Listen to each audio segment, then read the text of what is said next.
Ladies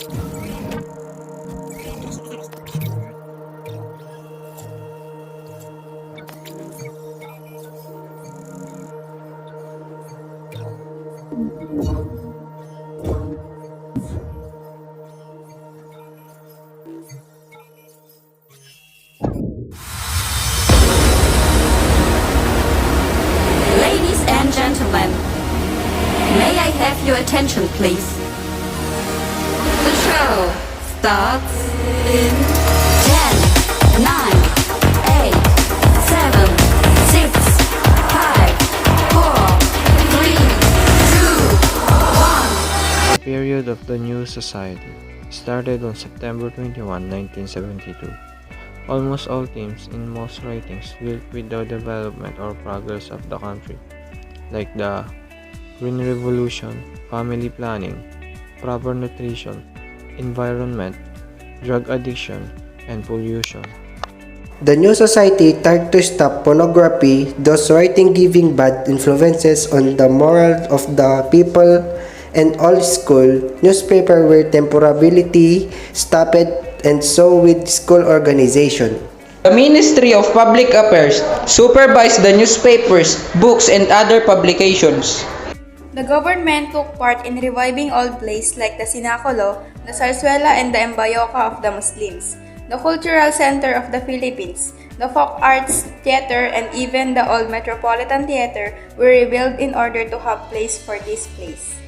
The weekly publications like Kislap and Liwayway helped a lot in the development of literature. This became outlets for our writers to publish many of their works. Filipino poetry. Themes of most poems dealt with patience regards for native culture, customs, and the beauties of nature and surroundings. Many more composers added their beat during this period. Among them were Freddy Aguilar, Jose Marichan, the group Tito, Vic, and Joey. The play, the government led in reviving old plays and dramas like the Tagalog Zarzuela, Sinacolo, and the Embayoca of the Muslim, which were presented in rebuilt Metropolitan Theater, Folk Art Theater, and the Cultural Center of the Philippines. The play, Zarzuela, Sinacolo, Embayoca, Metropolitan Theater, Folk Art Theater, Cultural Center of the Philippines. Radio and television. Radio continued to be patronized during this period. The plays series like Si Matar, Dahlia, Ito Ang Palad Ko, and Mr. Lonely were the forms of recreation of those without televisions. Even the new songs were first heard over the airwaves. Radio and television. Superman and Tarzan were also popular with the youth. Overview of the literature during the New Society. The forms of literature that led during this period were the essays, debates, and poetry. The short stories, like the novels and plays, were no different in style from those written before the onset of activism. Poets: Ponciano Pineda, Aniceto Silvestre, Jose Garcia Revelo, Benvenido Ramos, Vicente Di Masalang, Pelagio Sulit Cruz. Villa. Jose Garcia Villa is considered as one of the finest contemporary poets, regardless of race or language. Villa, who lived in Singalong, Manila, introduced the reverse consonants rhyme scheme, including the comma poems that made full use of the punctuation mark in an innovative poetic way. Anacito Silvestre. His poems collected in the Nature Collection are grouped into 8. Free, beautiful, image of life, pulse of love, strong of faith, sign of hope, open to the path of greatness, and blood in the light of day.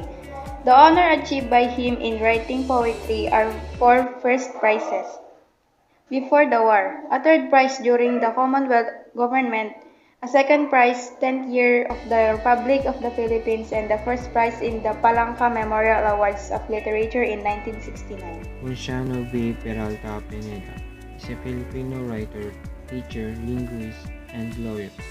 Ponciano Pineda is considered as the father of the Commission on Filipino Language for his promotion to establish Commission based on Section 9 of our Philippine Constitution. Films. Maynila sa mga kuko ng liwanag. Lino Broca. Minsay isang gamo-gamo. Nora Honor. Films. Ensyang from Hilda Coronel. Ganito kami noon, paano kayo ngayon? From Christopher De Leon. Aguila. From Fernando Poe Jr. Comics Magazine and another publication. During this period of the New Society, newspaper the new form, new and economic process, discipline, culture, tourism, and the like were the sensationalized reporting of killings Comics, and robberies. magazines, and other publications.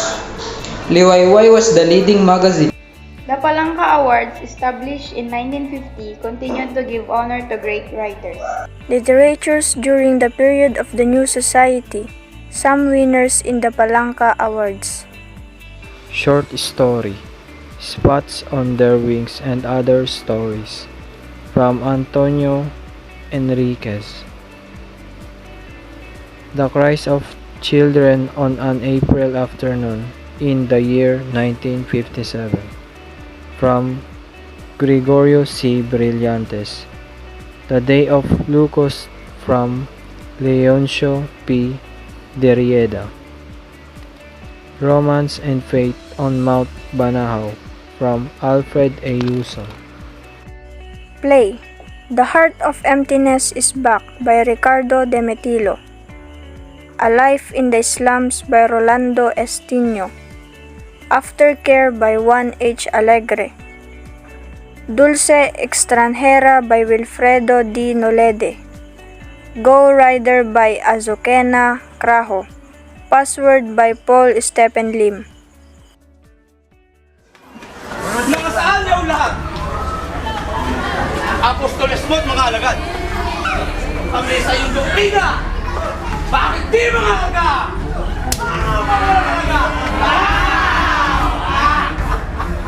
Ang akal mo'y pamandaya. At ang bunga akala mo? Nasa bibigin ng tao. Kumisiyas na nga ang totoo. Ngayon din ay patunayan mo. Patunayan mo! Ang tawag abandaan sa loob ng bayan! Kung gayon ang katampatan, sabaan nyo tayo tumibag! Tayo na tininilasan! Yang tagsing tunggak at pagdating doon! Saan? Sa kita! Pero! Ipako agad! Sa kita!